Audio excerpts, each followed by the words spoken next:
د خدای تعالی له لورې په خلق شوو طبیعي ښکلاو مینو ملالو غازیانو سلامونه نیکې هیلې او احترامات مې په سیکارام یوټیوب چینل کې ومنئ هیله ده ټول به ښه اوسئ لکه څنګه چې مې وړاندې ژمنه کړې وه هسکې مې ولسوالۍ ته راغلی یم او د دې سیمې کوشش کوم چې د دې سیمې هر ښایسته منظره او هره طبیعي منظره او هره ښکلا تر تاسې در ورسوم نو په دې سیمه کې چې هر ځای قدم دی او هر طرف ته ګوري دومره ښایستونه دي چې سړی حیران شي چې اوس کوم یو د کمرې په لینز باندې راواخلي خو زه بیا هم کوښښ کوم چې دلته تر ټولو نه ښایسته سیمې تر تاسې در ورسوم نو هیله ده موږ سره پاتې شئ موږ وڅارئ او زموږ د یوټیوب چینل سبسکرایب درنه هیر نه شي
سلامونه دوستانو بیا هم ښه راغلاست لکه څنګه چې مې مخکې یادوري وکوله چې د دې ځای ښکلاګانې چې څومره ډېرې دي ځایونه یې څومره ښکلي دي هماغومره خلک هم ښکلي دي هماغومره په زړه خوشحاله دي او د ژوند نه خوند اخلي دغه ښایسته ځای دی ښایسته پارچاو راغورځي او شنه منظره ده دلته ځوانان ناست دي مجلس یې جوړ کړی دی زه هم راغلم غوښتل مې چې دوی سره لږ خبرې وکړم السلام علیکم وعلیکم السلام ستاسو نوم زما نوم ګلزاده ګلزاده کاکا ښه یې خیر اوس خواخوږي به خبره څنګه مو مجلس جوړ کړی و دې ځای کې دا خو ډېر ښه مجلس و هیڅ باره کې هم بحث کوه بس دا وطن په باره کې بحث دی نور څه بحث دی زه چې هغه ځای کې را روان وم تاسو شعر میر در شروع کړی و ځوانانو ته د څه ویل زه به هم یو شعر ته وایم خپل ما نه یم خپله شاعر یې خپله نه یم بل چا شعر دی بس تا نه به یې واورو ډېر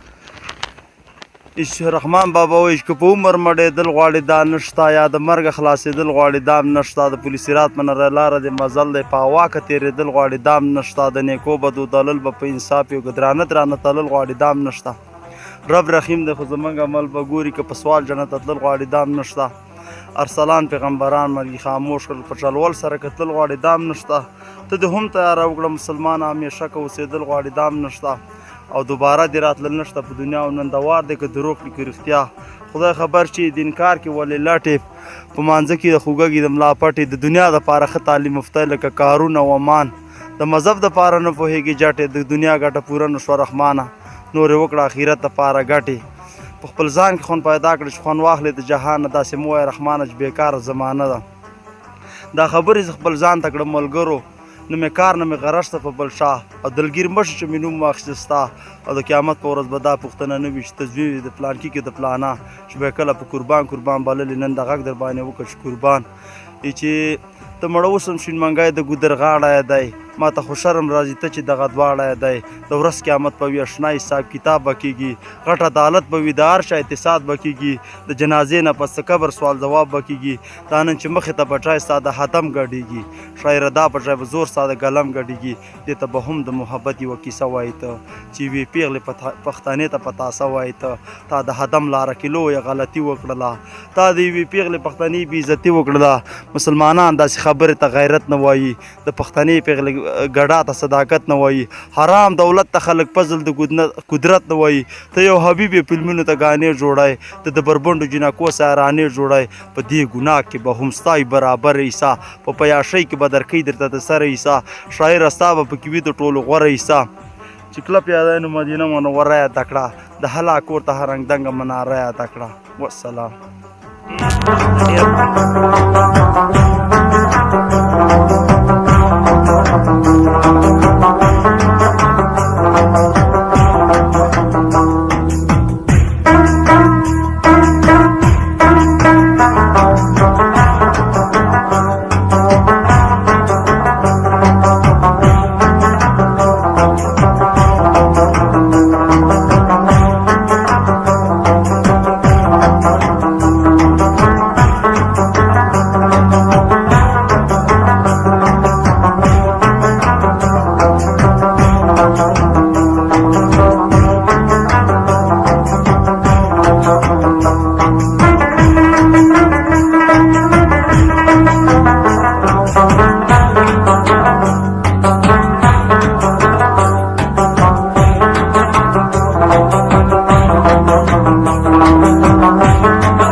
بس 12 پاڅو وځو د شپې 12 پاڅو یو بجه حرکت دی یو 5-6 غنټې دی نه ځار ته ځم نه مړه بس چې بوکو زه نه راغلم ما سره زت په ټپو مقدا ما نازک بار سره پټال ځنګل دلې پتا کړه ما خو نه کړه وسې چې لنډې پرې کوې ژړا راځنه رانی چل برار میں مسافر شو وسی چلن پرے کبھی ژړا راځي نه باس په کمر ولاړه ګله نصیب د چای وسلر خېجو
سلامونه یو ځل بیا هم ښه راغلاست. موږ چې هڅه وکړه په هسک مینې ولسوالۍ کې دغه ښکلې او طبیعي منظرې درته راواخلو، نو هیله ده تاسې ترې خوند اخیستی وي، تر پای شیبو مو لیدلي وي او ویډیو مو خوښه کړې وي. موږ سره حتما اوسئ انشاءالله. که ژوند یو ورځ مو حتما تر سیکارام تر څوکې هم رسوم. زموږ چینل حتما څارئ او سبسکرایب مو هیر نشي. تر بیا بلې ویډیو د الله پام.